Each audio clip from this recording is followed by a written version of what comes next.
구원을 받을 수 없나니 천하 사람 중에 구원을 받을 만한 다른 이름을 우리에게 주신 이이 없으니라 하였더라. 성령 충만을 구하는데 하나님이 성령 충만을 주시는 게 아니라 질문을 하시는 게 너무 당혹스러웠어요. 뭐라고 질문하셨냐면은 왜 성령 충만을 받으려고 하느냐. 그 제가 뭐라고 답변했을까요? 당연히 하나님, 성령 충만해야 말씀의 능력이 나가죠. 아니, 성령 충만해야 말씀을 전할 때 사람들이 뭐 예수님을 믿든 뒤집어지든 뭔가 역사가 일어나죠. 그건 사람이 할 수 있는 일이 아니잖아요. 그건 하나님이 하실 일이잖아요. 그걸 왜 저한테 물으세요? 성령 충만 주시면 되지. 하나님 또 물어보셨어요. 너는 왜 성령 충만 받기를 원하느냐? 그래서 제가 좀 더 구체적으로 말씀을 드렸어요. 하나님, 제가 성령 충만해서 설교를 하면 사람들이 변화될 거 아니에요. 그럼 교회가 부흥할 거 아니에요. 교회가 부흥하면 하나님 제가 선교도 할 거 아니에요. 그리고 그게 하나님의 영광이 될 거 아니에요. 그러니까 성령 충만 주세요.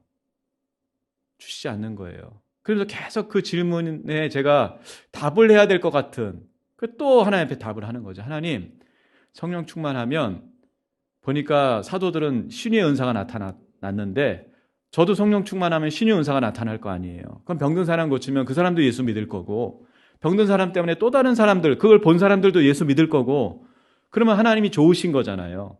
그러니까 제가 성령 충만해야지요. 하나님, 왜 자꾸 당연한 걸 물어보세요. 주시면 되지. 부끄럽게도 그 당시에 저는 예수님에 대해서 온전한 믿음을 갖고 있지 않았어요. 예수님을 안 믿은 거 아니에요? 그런데 사실은 예수님을 완전히 믿지 않았어요. 이게 굉장히 미묘한 거예요. 100% 인간이신 예수님, 성육신하신 예수님. 그러나 성자 하나님으로서 완전한 신성을, 성부와 함께 완전한 신성을 가지신 예수 그리스도. 이건 교리의 문제가 아니에요. 여기에 대한 실존적 믿음이 있느냐의 문제예요. 놀랍게도 20대 때요. 제가 로마서 14장 7절로 8절 말씀을 암송하고 있었고요. 그 말씀을 너무나 좋아했어요.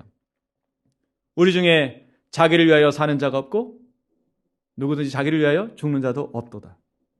우리가 살아도 주를 위하여 살고 죽어도 주를 위하여 죽나니 그러므로 사나 죽으나 우리가 다 그리스도의 것이라고 하는 이 말씀을 저는 앵무새처럼 외우고 있었어요. 그리고 제가 그런 줄 알았어요. 그런데 아니었어요. 절대적이지 않았어요. 예수 그리스도가. 유일하지 않았어요. 여러분, 예수 그리스도가 절대적이에요. 예수 그리스도가 유일해요. 내가 어떤 삶을 살 것 같습니까? 다른 사람 말고요. 내가 어떤 삶을 살 것 같아요? 예수 그리스도를 향해서? 저의 경험을 말씀드리자면 올인할 수밖에 없다. 다른 길이 없어요. 예수 그리스도 외에 살 수 있는 방법이 없고 예수 그리스도 외에 보이는 것도 없고 예수 그리스도 외에 다른 관심사가 없어지는 것이 정말 신비스러운 은혜이죠. 세상이 나에게 무슨 소리를 하든 간에 거기에 굴하지 않고 예수 그리스도께 나의 모든 것을 걸 수밖에 없는 그것. 예수님께 올인한 사람 복음을 부끄러워하지 않을 것입니다. 예수 그리스도를 부끄러워하지 않을 거예요. 내가 신자라고 하는 것, 내가 하나님의 자녀라고 하는 이 정체성을 절대로 부끄러워하지 않을 것입니다. 아니요, 정말 자랑스러워할 거예요. 여러분 혹시 신앙 고백 아직도 되지 않고 있는 분들이 있습니까? 온전히 믿지 못하면서 믿었다고 그냥 얼버버리고 그러니까 예수님에 대한 갈등이 생기는 거예요. 만나셔야 됩니다. 예수님을. 주님 만나고 싶다고 발버둥치셔야 돼요. 제 이름을 불러달라고 발버둥치셔야 돼요. 완전하신 하나님, 제가 주님을 믿습니다. 예수님으로 사는 것이 무엇인지를 제게 계시해 주십시오. 나타내 주십시오. 제 능력으로 예수님 전할 수 없습니다. 주님, 저는 여기까지입니다. 성령님이 아니면 제 인생 빈술에 빈 깡통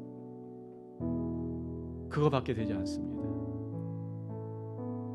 주님 역사해 주십시오. 예수님으로 충만하게 해 주십시오.